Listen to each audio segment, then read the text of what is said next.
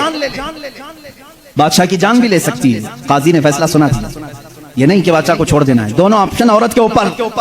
وہ عورت نے جب دیکھا کہ عدل کا یہ پیکر اسلامی نظام ہے, بادشاہ کے تیر لگا ہے اور قاضی صحیح فیصلہ دے رہا ہے, اس عورت نے کہا اگر یہ قاضی آج اس طرح کا صحیح فیصلہ دے رہا ہے تو اس طرح کے بادشاہ کی وجہ سے ہی, بادشاہ ایسا ہوگا اسی لیے قاضی ایسا ہے. اس عورت نے کہا میں اس بادشاہ کی جان بخشتی ہوں, میرے بچے کے لیے جو دیت بنتی ہے وہ بادشاہ مجھے دیتے. بادشاہ نے جتنی دیت بنتی تھی اس سے زیادہ اسے دیا. اور جب یہ معاملہ ختم ہوا تو بادشاہ قاضی کے پاس آیا اور اپنا جبہ کھولا, اس میں خنجر تھا. خنجر نکالا, کہا قاضی, وہ اس وقت کے سپریم کورٹ کا چیف جسٹس تھا. قاضی, بادشاہ کیا کہتا جانتے ہو, مجھے جب پتا چلا میرے اوپر مقدمہ ہے اور مجھے معلوم تھا میرے تیر سے ایک بچہ فوت ہوا ہے, میں آج کورٹ میں آ رہا تھا, میں ساتھ ہی خنجر لے کے چلا. قاضی نے پوچھا کیوں لے کے چلے؟ کہا میں یہ دیکھنا چاہتا تھا کہ اگر فیصلہ قرآن و حدیث کے مطابق ہو تو ٹھیک ہے میں مان لوں, اور ذرا برابر اگر بادشاہ کا خیال کر کے قاضی نے کیا تو اسی خنجر سے قاضی کو قتل کر دو. بادشاہ نے یہ کہا, قاضی مسکرایا اور اپنے گدے سے اٹھ گیا اور چادر ہٹائی. نیچے بہت بڑا کوڑا تھا. کہا بادشاہ تمہیں معلوم ہے میں آج پہلی مرتبہ اس کرسی پر آنے کے بعد, اس گدے پہ آنے کے وقت کوڑا نیچے لے کر بیٹھا ہوں. کہا کیوں؟ کہا میں نے اسی وقت طے کر لیا کہ بادشاہ کو کٹہرے میں کھڑا کروں گا اور فیصلہ قرآن و حدیث کے مطابق سناؤں گا. اگر بادشاہ مان لیا تو ٹھیک, ورنہ میں اس کوڑے سے اسے منواؤں گا. یہ نظام اسلام تھا, یہ عدل کے تقاضے تھے. وہ عمر ابن خطاب کے دور کے بھی سنہرے واقعات اسلام نے ہمیں ہر جگہ سکھائے ہیں. اے میرے عزیز بھائیو, اپنے گھر میں بھی عدل کرنا سیکھو. جہاں تمہیں اللہ نے جتنا اختیار دیا عدل کے ساتھ پیش آؤ. اپنے مزدوروں کے ساتھ عدل کرو, اپنی بیویوں کے ساتھ عدل کرو, اپنے بچوں کے ساتھ عدل کرو. یاد رکھو قیامت کے دن تم سے سب چیزوں کا سوال ہوگا. اگر تمہارے 4 بچے ہیں, چاروں میں سے اگر کسی کے ساتھ اونچ نیچ کیا تو سارے تمہارے اعمال اکارت ہو جائیں گے, غارت ہو جائیں گے. ایک بچے کے ساتھ بھی تم ناانصافی نہیں کر سکتے, سارے کے ساتھ برابر کا سلوک کرو. اگر کسی کی 2 بیویاں ہیں تو فرمایا گیا عدل کا تقاضا پورا کرو. ماں باپ اگر دونوں ہیں تو دونوں کے ساتھ عدل کا تقاضا پورا کرو. یہ نہیں کہ ماں کی طرف جھکا ہو گیا باپ کو گالیاں دیتا ہے, یا باپ کی طرف ہو گیا ماں کو کوستا ہے. نہ, سب کے ساتھ عدل اسلام سکھاتا ہے. تم اگر کسی کمپنی کے مالک ہو, فیکٹری کے مالک ہو, مزدوروں کے ساتھ عدل کرو, اس لیے کہ قیامت کے دن اس سے بھی تمہارا سوال ہوگا. عدل اسلام سکھاتا ہے. وہ عمر ابن خطاب رضی اللہ تعالیٰ عنہ کی زندگی پاک سے ہمیں ملے ہیں. میرے عزیزو, مجھے وقت تاخیر سے یہاں تک پہنچ چکا ہے اور میں سمیٹوں گا تو میں سمجھتا ہوں عثمان ابن عفان اور حیدر کرار رضی اللہ تعالیٰ عنہما کی ذات کے ساتھ ناانصافی ہو جائے گی، اور میں قطعاً یہ نہیں چاہتا کہ ان بزرگ ہستیوں کے ساتھ جہاں ایک ذو النورین ہے تو دوسرا حیدر کرار ہے، جن کی ذات دو جملوں میں کمپلیٹ نہیں ہو سکتی، دو باتوں میں مکمل نہیں ہو سکتی، اس لیے تھوڑی سی قربانی کے ساتھ کل کی ایک اور رات ہم انشاءاللہ ان خلفاء کی زندگی پر گفتگو کریں گے، اس لیے کہ میرا معمول تو یہ تھا کل کا دن میں نے پورے اہل بیت کے لیے وقت کرنا تھا، لیکن خلفائے راشدین کی بات کے بعد انشاءاللہ العزیز اہل بیت اطہار کی بھی زندگی ہم ذکر کریں گے۔ ان دو ہستیوں کی میں نے مختصر جھلکیاں آپ کے سامنے رکھی، خلاصہ کلام زندگی میں دو باتیں آج لے کر کے جاؤ، ایک صدیق کی صداقت، دوسرے عمر کی عدالت، اگر یہ زندگی میں آ گئیں تو سمجھ لو اقبال نے کیا کہا جانتے ہیں؟ شاعر مشرق کہتے ہیں سبق پڑھ پھر صداقت کا، عدالت کا، سخاوت کا، سبق پڑھ پھر صداقت کا، عدالت کا، سخاوت کا، لیا جائے گا کام تجھ سے دنیا کی امامت کا، لیا جائے گا کام تجھ سے دنیا کی امامت کا۔ مطلب یہ ہے جس کے اندر تین چیزیں آ گئی، صدیق کی صداقت آ گئی، عمر کی عدالت آ گئی، عثمان کی سخاوت آ گئی، تو پھر کوئی اسے فکر کی ضرورت نہیں، اب قوم اس سے امامت کا ہی کام لیا کرے گی، اس لیے کہ وہ ہر ایک کا امام بننے کے قابل ہوگا جس کے اندر یہ تین چیزیں آ گئی، صداقت، عدالت اور سخاوت۔ آج ان تین چیزوں کے اوپر محنت کرو میرے عزیزو۔ صداقت کا تقاضا یہ ہے حق بولو، حق پر قائم رہو، حق بولنے کے لیے کسی سے خوف نہ کھاؤ، جب تک زبان چل رہی ہے بولو۔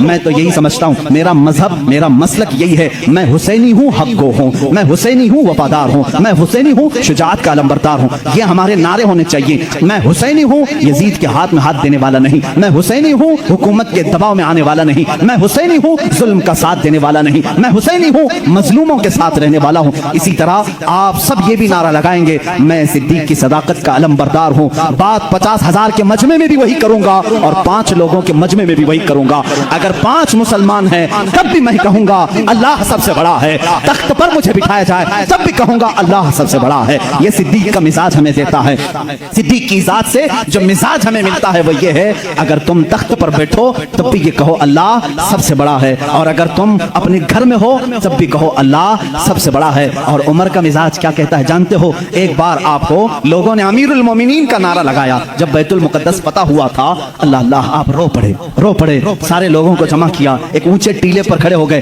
خطبہ دیا، رونے لگے، اے مسلمانوں آج تم نے مجھے امیر المومنین کہہ کے پکارا ہے، امیر المومنین کہہ رہے ہو، سنو میں اپنی حیثیت بتاتا ہوں، میری ذات کیا ہے، میں خطاب کا وہی بیٹا عمر ہوں۔ آپ کے باپ کا نام کیا تھا؟ خطاب۔ حضرت عمر کہتے ہیں میں خطاب کا وہی بیٹا عمر ہوں جس سے بچپن میں 2 بکریاں بھی نہیں سنبھالی جاتی تھی۔ میرے باپ مجھ کو 2 بکریاں دے کر بھیجتے تھے، میں انہیں سنبھالنے کے لیے جاتا، کبھی ایک ادھر بھاگتی کبھی وہ ادھر بھاگتی، میرے باپ بڑے سخت تھے، مجھے گھونسے مارتے تھے، مجھے تھپڑ مارتے تھے، میں بارہا میرے باپ کی مار کھایا ہوں، مجھ سے 2 بکریاں نہیں سنبھالی جاتی تھی۔ اور آج حالت یہ ہے 25 لاکھ مربع میل پر تنہا عمر فاروق کی زماں میں حکومت ہے، مجال ہے ملک شام میں کوئی آواز اٹھا سکے، مجال ہے کوئی یمن میں آواز اٹھا سکے، مجال ہے کوئی مصر میں آواز اٹھا سکے، مجال ہے کوئی عراق میں آواز اٹھا سکے، کسی کی آواز نہیں اٹھتی۔ بیک وقت اس زمانے کی 7 کنٹریوں کو تنہا مدینے میں بیٹھ کر کے وہ دیکھ رہے تھے، نہاوند میں جنگ ہو رہی ہے، نہاوند میں جنگ ہو رہی ہے، ایک صحابی ساریہ ان کو عمر فاروق مسجد نبوی میں خطابت کے درمیان پکار کر کہتے یا ساریہ الی الجبل، یا ساریہ الی الجبل، یا ساریہ الی الجبل۔ مدینے میں حضرت عمر فاروق جمعہ کا خطبہ دے رہے ہیں اور پکار رہے ہیں ساریہ پہاڑ کی طرف جاؤ، پہاڑ کی طرف جاؤ، پہاڑ کی طرف جاؤ۔ مسجد میں بیٹھے ہوئے کسی کو کچھ سمجھ میں نہیں آیا۔ 1 مہینے کے بعد وہ لشکر نہاون سے آیا، پوچھا گیا کیا ہوا تمہارے ساتھ؟ حضرت ساریہ اس جنگ کے سپہ سالار سے کہتے ہیں قریب تھا کہ ہم شکست کھا جاتے، ہم لٹ جاتے، جمعہ کا وقت تھا، عین دوپہر کے وقت پہاڑوں کے اوپر سے ہمیں آواز آنے لگی اے ساریہ پہاڑ کی طرف آ جاؤ، پہاڑ کی طرف آ جاؤ، پہاڑ کی طرف آؤ۔ ہم اس آواز کو لبیک کہتے ہوئے چڑھے، اللہ نے ہمیں فتح یابی عطا فرمائی۔ اے میرے عزیزو، مسلمان کہتے ساریہ تجھے معلوم ہے یہ آواز کسی اور کی نہیں، وہ مدینے سے بیٹھ کر عمر فاروق نے تمہیں پکارا تھا۔ جب رسول اللہ کا یہ غلام، رسول اللہ کے یہ غلام مسجد نبوی کے منبر سے آواز دے کر کے ملک شام کے نہاوند میں مدد کر سکتے ہیں تو پھر میں یہ کیوں نہ کہوں ہم یہاں سے پکاریں وہ وہاں سے سنیں۔ مصطفیٰ کی سماعت پہ لاکھوں سلام، دور و نزدیک کے سننے والے وہ کان لالے کرامت پہ۔ یہ ہمارا عقیدہ ہے، بریلی کے امام نے جو عقیدہ دیا وہ بریلی کا نہیں، وہ مدینے کا عقیدہ ہے۔